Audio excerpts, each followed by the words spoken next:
क्या आपने कभी सोचा है कि कुछ लोग उम्र के आखिरी हिस्से तक भी खुश, मुतहर्रिक और सेहतमंद कैसे रहते हैं? आज हम बात करेंगे एक ऐसी किताब की जो हमें जिंदगी का मकसद, खुशी, सुकून और लंबी उम्र का राज समझाती है। इस किताब का नाम है इकिगाई, जिसे लिखा है हेक्टर गार्सिया और फ्रांसेस्क मिरालेस ने। इकिगाई एक जापानी लफ्ज है। इसका मतलब है वो वजह जिसके लिए आप हर सुबह उठते हैं, यानी आपकी जिंदगी का मकसद। वो चीज जो आपको अंदर से जिंदा, पुरजोश और मुतमईन महसूस कराती है। ये किताब हमें जापान के खास इलाके ओकिनावा के लोगों की जिंदगी से सीखने का मौका देती है। ओकिनावा दुनिया की उन जगहों में शामिल है जहां लोग बहुत लंबी उम्र पाते हैं। वहां कई लोग 90, 95 बल्कि 100 साल से भी ज्यादा उम्र तक सेहतमंद, खुश और फाल रहते हैं। सवाल ये है कि आखिर इन लोगों के पास ऐसा क्या राज है? क्या ये सिर्फ उनकी खुराक है? क्या ये उनका माहौल है? क्या ये उनकी वर्जिश है? या फिर उनकी सोचने का अंदाज? किताब बताती है कि उन सब चीजों का किरदार जरूर है, मगर सबसे अहम चीज है उनका इकिगाई। ओकिनावा के लोग अपनी जिंदगी को बेमकसद नहीं गुजारते। वो बुढ़ापे को कमजोरी नहीं समझते। वो रिटायरमेंट को जिंदगी का अख्ताम नहीं मानते। उनके लिए जिंदगी का हर दिन एक नया मौका होता है, कुछ करने का, कुछ सीखने का, किसी की मदद करने का और अपने वजूद को मानी देने का। इकिगाई का ख्याल हमें ये सिखाता है कि खुशी सिर्फ बड़ी कामयाबियों में नहीं छुपी होती। खुशी छोटी छोटी चीजों में भी मिल सकती है। सुबह की चाय में, किसी दोस्त से बात करने में, बागबानी करने में, किताब पढ़ने में, किसी बच्चे को मुस्कुराता देखने में या किसी जरूरतमंद की मदद करने में। अक्सर हम समझते हैं कि जिंदगी का मकसद कोई बहुत बड़ी चीज होनी चाहिए, कोई अजीम कामयाबी, बड़ा कारोबार, शोहरत, दौलत या दुनिया भर में पहचान। लेकिन इकिगाई हमें बताता है कि मकसद हमेशा बड़ा और नुमायां होना जरूरी नहीं। कभी कभी हमारा मकसद बहुत सादा होता है, मगर हमारे दिल के बहुत करीब होता है। मसलन किसी का इकिगाई बच्चों को पढ़ाना हो सकता है, किसी का इकिगाई खाना पकाना हो सकता है, किसी का इकिगाई बागबानी हो सकती है, किसी का इकिगाई लिखना, गाना, सीखना, सिखाना या दूसरों को खुश करना हो सकता है। असल बात यह है कि वो काम आपके अंदर जिंदगी पैदा करे। वो काम आपको ये एहसास दिलाए कि आपकी मौजूदगी अहम है। किताब के मुताबिक इकिगाई को समझने के लिए हमें 4 सवालात पर गौर करना चाहिए। आपको क्या करना पसंद है? आप किस काम में अच्छे हैं? दुनिया को आपसे किस चीज की जरूरत है? और कौन सा काम ऐसा है जिसके बदले आपको मुआवजा भी मिल सकता है? जहां ये 4 चीजें आपस में मिलती हैं, वहीं आपका इकिगाई हो सकता है। लेकिन किताब ये भी समझाती है कि इकिगाई सिर्फ पैसे कमाने का तरीका नहीं है। अगर आप कोई काम सिर्फ पैसे के लिए करते हैं, मगर उसमें आपको खुशी नहीं मिलती, तो आप अंदर से खाली महसूस कर सकते हैं। इसी तरह अगर आप कोई काम पसंद तो करते हैं, मगर वो आपकी जिंदगी में इस्तेहकाम नहीं ला रहा, तो आप परेशान रह सकते हैं। इकिगाई तवाजुन का नाम है, दिल की खुशी, काबिलियत, जरूरत और अमली जिंदगी के दरमियान तवाजुन। किताब हमें ओकिनावा के लोगों की रोजमर्रा जिंदगी से भी बहुत कुछ सिखाती है। वहां के लोग सादा जिंदगी गुजारते। आज की दुनिया में जहां बहुत से लोग सोशल मीडिया पर हजारों लोगों से जुड़े हुए हैं, फिर भी अंदर से अकेले महसूस करते हैं। मवाई का तस्वुर बहुत अहम है। हकीकी खुशी सिर्फ ऑनलाइन लाइक्स में नहीं, बल्कि सच्चे रिश्तों में होती है। ऐसे लोग जो आपकी बात सुने, आपकी खुशी में खुश हों, आपके दुख में साथ दें और आपको यह एहसास दिलाएं कि आप अकेले नहीं हैं। अकीगाई हमें यह भी सिखाता है कि जिंदगी में मसरूफ रहना बुरा नहीं, लेकिन बेमकसद मसरूफ रहना नुकसानदेह है। अगर हमारा दिन सिर्फ भाग दौड़, परेशानी, मुकाबला और दबाव में गुजर रहा है, तो हम आहिस्ता आहिस्ता अंदर से थक जाते हैं। लेकिन अगर हमारा काम हमारे मकसद से जुड़ा हो, तो वही काम हमें तवानाई देता है। एक उस्ताद जो बच्चों को पढ़ाते हुए खुशी महसूस करता है, वो थकने के बावजूद मुतमईन रहता है। एक फनकार जो तस्वीर बनाते हुए वक्त भूल जाता है, वो अपने काम में जिंदगी महसूस करता है। एक डॉक्टर जो मरीजों की मदद को अपना मकसद समझता है, वो अपने काम को सिर्फ नौकरी नहीं, खिदमत समझता है। किताब में एक और दिलचस्प तस्वुर है, फ्लो। फ्लो वो हालत है जब आप किसी काम में इतने डूब जाते हैं कि वक्त का एहसास खत्म हो जाता है। आपका ध्यान पूरी तरह इसी काम में होता है। न माजी की फिक्र, न मुस्तकबिल का खौफ, बस आप और आपका काम। यह हालत इंसान को गहरी खुशी देती है। इसलिए किताब कहती है कि अपने दिन में ऐसे काम जरूर शामिल करें जो आपको फ्लो की हालत में ले जाएं।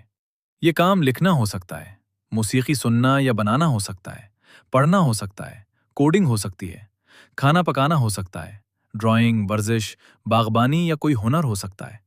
अहम बात यह है कि वो काम आपको मुकम्मल तवज्जो, सुकून और खुशी दे। کتاب ہمیں یہ بھی بتاتی ہے کہ لمبی اور خوشحال زندگی کے لیے ذہنی سکون بہت ضروری ہے۔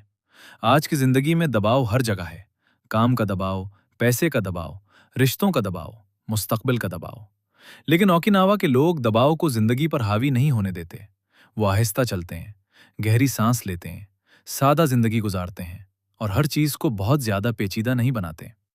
یہاں کتاب ہمیں ایک اہم سبق دیتی ہے، زندگی کو آسان بنائیں۔ ہر وقت دوسروں سے مقابلہ نہ کریں، ہر وقت زیادہ حاصل کرنے کی دوڑ میں نہ بھاگیں، ہر وقت خود کو ناکافی نہ سمجھیں۔ آپ کی زندگی کی قیمت صرف آپ کی آمدنی، نوکری، گھر، گاڑی یا شہرت سے طے نہیں ہوتی۔ آپ کی زندگی کی قیمت اس بات سے بھی طے ہوتی ہے کہ آپ کتنے مطمئن ہیں، کتنے صحت مند ہیں، کتنے محبت کرنے والے ہیں اور آپ کے اندر کتنا سکون ہے۔ اکیگائی کا ایک اور اہم سبق ہے، کبھی ریٹائر نہ ہو، کم از کم دل سے نہیں۔ اس کا مطلب یہ نہیں کہ انسان ہمیشہ نوکری کرتا رہے، بلکہ مطلب یہ ہے کہ انسان زندگی سے دلچسپی لینا بند نہ کرے، وہ سیکھنا بند نہ کرے، وہ کچھ نہ کچھ مفید کرتے رہنے کی خواہش نہ چھوڑے۔ اوکیناوا کے بزرگ عمر کے آخری حصے تک بھی باغبانی کرتے ہیں، دوستوں سے ملتے ہیں، کمیونٹی میں حصہ لیتے ہیں، بچوں کو سکھاتے ہیں اور اپنے تجربات دوسروں کے ساتھ بانٹتے ہیں۔ جب انسان کے پاس کوئی مقصد ہوتا ہے تو وہ خود کو زندہ محسوس کرتا ہے، لیکن جب مقصد ختم ہو جائے تو زندگی خالی محسوس ہونے لگتی ہے۔ یہ بات خاص طور پر آج کے نوجوانوں کے لیے بھی اہم ہے۔ بہت سے لوگ جلد کامیابی چاہتے ہیں، وہ چاہتے ہیں کہ فوراً پیسہ آئے، فوراً شہرت ملے، فوراً زندگی بدل جائے، لیکن اکیگائی ہمیں صبر سکھاتا ہے۔ یہ کتاب کہتی ہے کہ زندگی ایک لمبا سفر ہے، اس سفر میں جلدی سے زیادہ اہم ہے مستقل مزاجی۔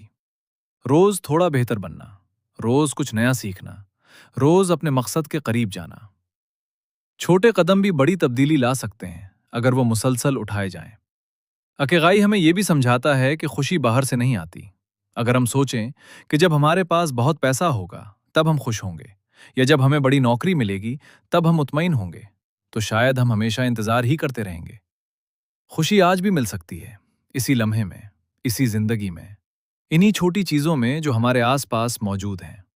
ایک اچھی گفتگو، ایک پرسکون صبح، ایک پسندیدہ کتاب، ایک صحت مند جسم، ایک سچا دوست، ایک چھوٹی کامیابی، ایک شکریہ کا لفظ۔ اکیگائی ہمیں شکر گزاری سکھاتا ہے، جو ہے اسے دیکھنا، جو نہیں ہے صرف اسی پر توجہ نہ دینا۔ اب سوال یہ ہے کہ ہم اپنا اکیگائی کیسے تلاش کریں؟ سب سے پہلے خود سے ایمانداری کے ساتھ سوال کریں، مجھے واقعی کیا کرنا پسند ہے؟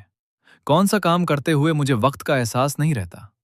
لوگ مجھ سے کس چیز میں مدد مانگتے ہیں؟ کون سا کام مجھے اندر سے سکون دیتا ہے؟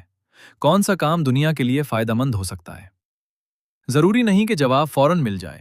اکیگائی کوئی ایسی چیز نہیں جو ایک دن میں مل جائے۔ یہ آہستہ آہستہ سمجھ آتا ہے، تجربات سے، غلطیوں سے، کوششوں سے اور خود کو جاننے سے۔ اس لیے اگر آپ ابھی اپنی زندگی کے مقصد کے بارے میں کنفیوز ہیں تو پریشان نہ ہوں، یہ عام بات ہے۔ بس تلاش جاری رکھیں، نئے کام آزمائیں، نئی چیزیں سیکھیں، اپنے دل کی آواز سنیں اور دیکھیں کہ کون سا کام آپ کو اندر سے روشن کرتا ہے۔ کتاب کا ایک اہم پیغام یہ بھی ہے کہ ہمیں اپنی زندگی میں سادگی لانی چاہیے۔ بہت زیادہ چیزیں، بہت زیادہ خواہشات، بہت زیادہ شور اور بہت زیادہ موازنہ ہمیں بے چین کر دیتا ہے۔ سادگی کا مطلب غربت نہیں، سادگی کا مطلب ہے غیر ضروری چیزوں کو کم کرنا تاکہ ضروری چیزوں کے لیے جگہ بن سکے۔ صحت کے لیے جگہ، رشتوں کے لیے جگہ، سکون کے لیے جگہ، اپنے شوق کے لیے جگہ اور اپنے مقصد کے لیے جگہ۔ اگر ہم اس کتاب کی تعلیمات کو اپنی زندگی میں لانا چاہیں تو ہمیں کچھ چھوٹی عادتیں اپنانی ہوں گی۔ روزانہ تھوڑا چلیں، سادہ اور متوازن غذا کھائیں، ضرورت سے زیادہ نہ کھائیں، دوستوں اور خاندان سے جڑے رہیں، اپنے دن میں کوئی ایسا کام شامل کریں جو آپ کو خوشی دے، بلا وجہ کی پریشانیوں کو کم کریں اور سب سے بڑھ کر اپنی زندگی کا مقصد تلاش کرتے رہیں۔ یہ سب عادتیں بہت آسان لگتی ہیں، مگر اگر ہم انہیں مستقل مزاجی سے اپنائیں تو ہماری زندگی بدل سکتی ہے۔ اکیگائی ہمیں یہ نہیں کہتا کہ زندگی ہمیشہ آسان ہوگی، مشکلات آئیں گی، ناکامیاں آئیں گی، پریشانیاں آئیں گی، لیکن اگر ہمارے پاس مقصد ہے تو ہم ان مشکلات کا سامنا بہتر طریقے سے کر سکتے ہیں۔ مقصد انسان کو مضبوط بناتا ہے، مقصد انسان کو امید دیتا ہے، مقصد انسان کو صبح اٹھنے کی وجہ دیتا ہے، اور شاید یہی اکیگائی کا سب سے خوبصورت پیغام ہے۔ زندگی صرف لمبی ہونے سے خوبصورت نہیں بنتی، زندگی تب خوبصورت بنتی ہے جب وہ معنی رکھتی ہو، جب اس میں محبت ہو، مقصد ہو، صحت ہو، سکون ہو اور वो काम हो जो आपके दिल को जिंदा रखे। तो आज अपने आप से एक सवाल जरूर पूछें, मेरा अकेगाई क्या है? वो कौन सी चीज है जिसके लिए मैं हर सुबह खुशी से उठ सकता हूँ? वो कौन सा काम है जो मुझे अंदर से सुकून देता है? वो कौन सा मकसद है जो मेरी जिंदगी को मानी दे सकता है? हो सकता है जवाब अभी वाजे ना हो, लेकिन जैसे ही आप ये सवाल पूछना शुरू करते हैं, आप अपने अकेगाई के सफर पर निकल पड़ते हैं। ये थी किताब इकिगाई की मुकम्मल समरी। ये किताब हमें याद दिलाती है कि खुशी किसी दौर मंजिल का नाम नहीं, बल्कि रोजमर्रा जिंदगी के छोटे बामानी और सच्चे लम्हों में मौजूद है। अपना ख्याल रखें, अपने मकसद को तलाश करें और ऐसी जिंदगी जीं जिसके लिए आप हर सुबह शुक्रगुजार होकर उठें।